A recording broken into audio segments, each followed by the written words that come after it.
Welcome to the Young and Single series. My name is Hannah. I'm excited each time I get to share with you.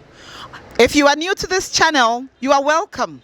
On this channel, we share secrets and tips for young ones to help them navigate the complex maze of late adolescence and early young adulthood.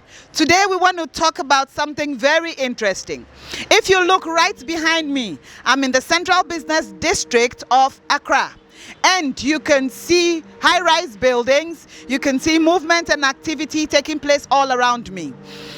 Behind me, clearly, we can see two things if we look and reflect deeply on what's going on.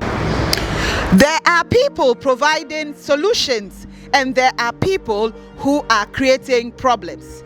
In life, there are always two categories of people who dominate any sphere. People who have solutions and people who provide the solutions and people who create the problems. Are you a part of the problem or you are part of the solution? For those in the hotel industry, you will find out that they have identified a problem of lodgement. People need a place to put their head for a season, and so they have provided services to take care of that need. So whenever you identify a need, that becomes the problem, and then you become the person who provides a solution to that problem. Dear young one, think carefully when you listen to me in this video. Are you part of the problem or you are part of the solution? Many young people sadly fall into the category of being part of the problem, whereas they should have been the ones who should have been part of the solution. Think about it. When you wake up on a daily basis, what are the problems you solve? What are the problems you identify? And what are the benefits you add to society or to your family? When you wake up in your house, are you part of those who are adding to the waste generated daily?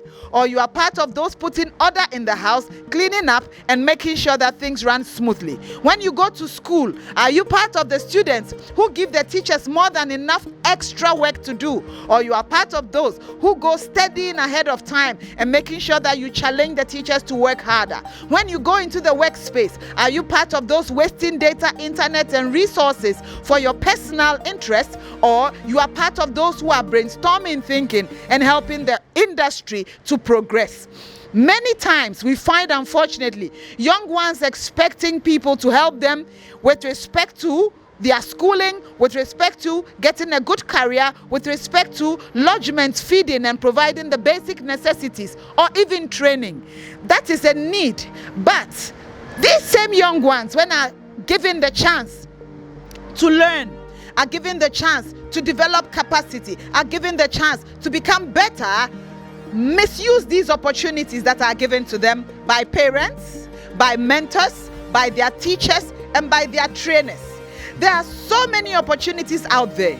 Are you the type who generates waste on a daily basis, litters the environment both at home and in the society? Or you are part of those organizing your friends and creating cleanup campaigns in the community? People are engaging heavily in community service. When was the last time you thought about organizing something in your community?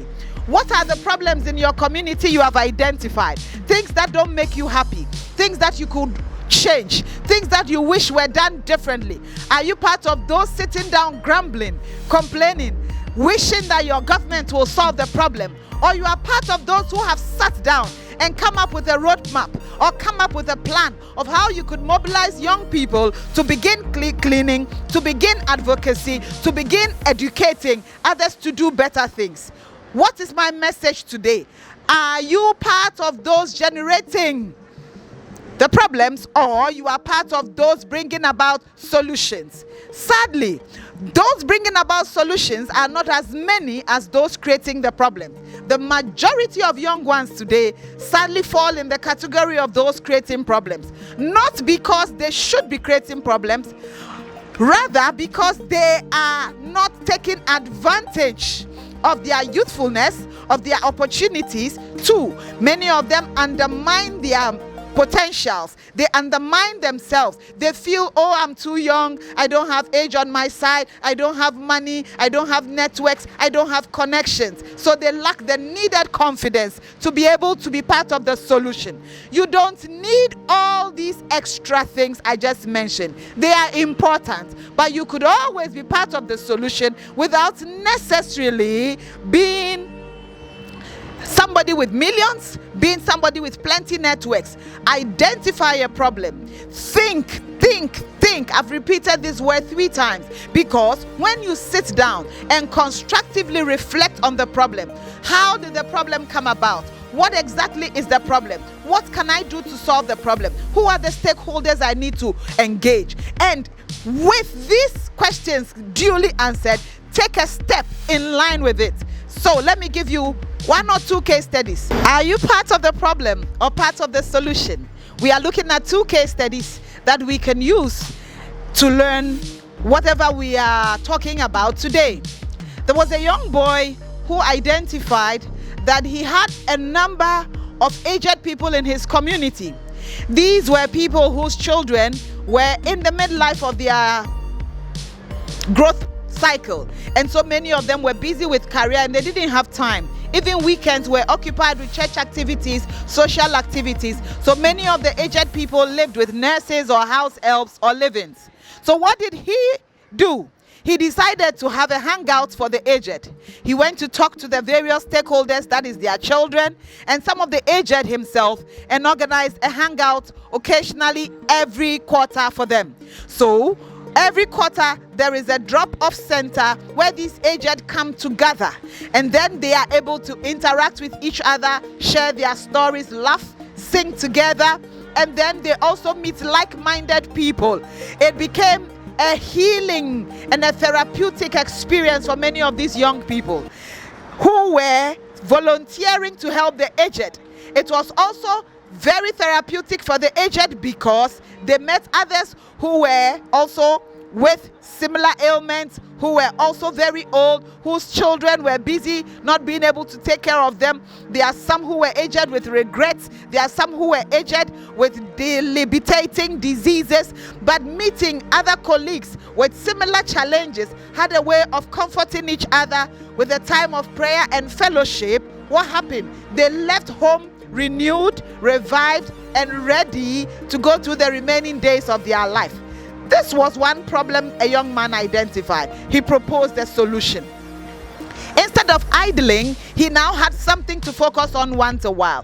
I know another young man, and I'm sharing his testimony with his permission. He's called Prince. He said he's running a company called 1 Billion Africa. And what does he do? He identifies the billion problems we have in Africa, and he challenges young people to provide solutions to these various problems. They go into communities, deprived communities. They try to solve the various problems that they identify. That is a young man who has decided to bring about a solution, not a problem. In this life, there will always be something that will be challenging for somebody. What may be good for you or easy for you may be challenging for another. For example, I encourage young people to read. I noticed that many young ones don't like reading, especially in this generation. It is either, oh, reading is so boring. Oh, when I start reading, I feel like sleeping. Oh, so I don't like reading. I don't buy books. I have a free book on my phone. That is good, but it is not an excuse. Reason I say that is, whether you like it or not, reading and writing is part of life. We need to read to be able to understand comprehension, and we need to write to be able to engage with others. Even with technology, with our phones, we still end up reading text messages and writing messages. So you have to learn literacy to be able to engage and communicate healthily. So what do? I read to young ones. I take storybooks of interest and I challenge the young ones to read. I give them books for free, and sometimes I create competitions that make these young ones excited about reading. I also instituted a feedback system When you read, I ensure that you come back to give me a feedback about what you have read. Share what you have learned, and then what you want to do with that knowledge you have gained. What did I realize? Over time, many young ones who claimed they didn't like reading became excited. Reading became more interesting. There was an accountability system, and they realized that they thought they didn't like reading, but they just had not learned the art of reading. So I identified the problem. I professed a solution. My dear young one, are you part of the problem or part of the solution? Many people want people to provide solution for them, yet you are part of those who should be providing solution for others. Once you finish listening to this video, sit down and reflect deeply. What are the problems around me that I can profess or offer solutions to? And once you think constructively, I know that the ideas will start coming, and you will be able to be a source of blessing to your generation and to many around you. Thank you for listening to me once again. My name is Hannah Abrahams-Appiah. This has been the Young and Single series. Please like the video, subscribe in case you haven't, press the notification bell so that you get any of our new videos, and most importantly, share with all your contacts and watch all the other previous videos. You will learn something that will make you a better person. That is also part of the solution to the problem of people looking for answers. Thank you.